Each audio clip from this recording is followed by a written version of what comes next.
Good morning. How are you? My name is David Crossman, and I was asked to do an intro video regarding my cancer that I just found out about. Anybody watching this video, you're my family now, so this is to answer those questions. So I'm going to try to do this as if you had come to my house and you sat down with me across from the way, and there's three questions that people always ask me every time, and I will try to answer all three of them. And they are, what happened, what your prognosis is, and how do you feel? First off, let me give you the background history of how this whole thing unfolded. So that'll answer the what happened. About 3 or 4 weeks ago, sometime in the middle of July, I come into our family room. It's quite dark. I'm sitting across the living room, and I don't hear this real often, but my wife's looking at me and goes, "What's wrong with your face?" I go, "What do you mean, what's wrong with my face?" It's a great question from your wife. She goes, "The left side of your face looks saggy." And I go, "Seriously?" And it's like, heck if I know. I feel great. I was on my way to play racquetball with my two racquetball buddies. So after racquetball, I go play. Needless to say, I didn't play that well, but it's not unusual for them to kick my butt anyway. Actually, three racquetball buddies. One of them about half my age, so I blame it on his age. But I just couldn't serve every time I dropped the ball and hit it. It actually, like the ball was closer to me. The next week, Mary and I ended up going to see the greatest back doctor in the world, Mary's great back doctor, who we love to go see once a year, once every 2 years. We decided, he's in Dallas, Texas, Plano, Texas. We decided to fly into Texas, and I would drive up to Austin. We hadn't really seen Austin, Texas, so I drove up to Austin, and I noticed I was kind of driving more on the left side of the road than the right side of the road, which was odd. We ended up getting one of these big old part floater cars, and I thought, "Ah, crap, it's not me, it's the car."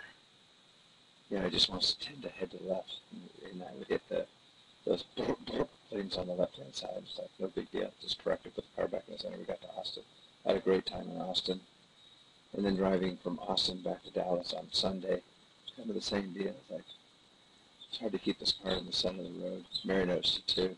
But every time I hit it, she would wake up while she was sleeping. The other thing I noticed probably about 5 weeks ago was typing, my left hand typing. I started making a lot of mistakes with my left hand.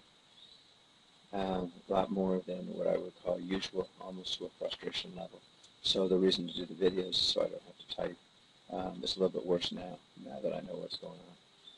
But beyond that, I had no other signs. I felt good. I felt strong. I've been working for 6 months with my daughter to do a marathon in San Francisco. Actually, it's called an aquathon. No running. I hate running. It was a 56-mile bicycle ride and a mile and a half, a mile and a quarter swim. What scared the crap out of me more than anything was not the bicycle ride, it was the swim. So anyway, come Thursday, like July 27th or 8th, we'd fly to San Francisco. I drive from San Francisco up to Santa Rosa, and I'm hugging the left side a little bit. Carissa noticed something, my daughter. She goes, "Something's not right." And Mary goes, "I've been telling you something's not right with him." She goes, "Before he can do the bicycle ride, he's got to go. We're taking him to ER to have him checked out." So that was Thursday night. Friday, we picked up our bikes. We go to the ER room because I figured, if you know my wife, by the way, how fast she is when she saw something was right with my face. That night, the very next day, I was in with my family doctor who saw the same thing. He goes, "I think he's got like Bell's palsy or something like that," which is could be a nerve inflammation. She needed to put me on steroids. Great steroids. It's not going to kick me out of the bike ride because, after all, what do they do? And this bicycle aquathon was in Napa Valley. I just pulled it aside and I just order wine or something, and they can disqualify me. I was like, "Give me the steroids."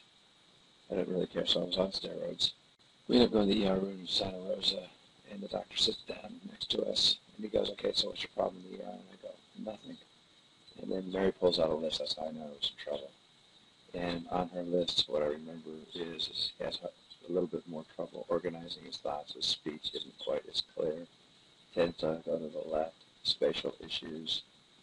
A little more trouble typing to the left. Makes mistakes. Of course, the doctor, being the doctor, he says, "Okay, well, let's give him a CT scan." So CAT scan, I'm off. I'm rushed off. I'm thinking we'll get through this CAT scan and get my clean bill of health, and I can get on with going out and eating some pasta, some Italian food, and it would be guilt-free Italian food the night before, a big exercise day. So I was really pumped. Let's get the hell out of here so I can go eat. We're sitting in the living room after the CAT scan. The doctor comes back and goes, we see something. It's like, what do you see, like a stroke or something? Because I would explain the left side. Big deal stroke. Give me some blood thinners and let's get on with it. My daughter had suffered a fairly severe brain issue about 4 or 5 years ago, clot in the brain. Now that was scary. Goes, no, I want to do an MRI. Okay, we'll do an MRI. So they whisked me up to do an MRI. So off I go to do the MRI. I'm in the MRI machine for about an hour, with and without contrast. And go back in the room. The doctor comes back and goes, he's got a tumor. Of course, my wife's like, she is so much on this stuff, and I'm thinking, I'm in a phase at this, a tumor. He goes, yeah, it looks like a tumor on the top of your thalamus. In your thalamus, actually, the thalamus sits on the top of your brainstem between your left and right lobe, right dead in the center. He goes, what do you want to do? You go anywhere you want. And my wife is very fast. She goes, he's going to UCSF, which is the brain hospital in San Francisco. And then from there, he will go to Barrows. I mean, she just knew.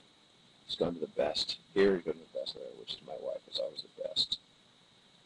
That's how we end up with the best doctors in the world. I'm like, okay, let's do it.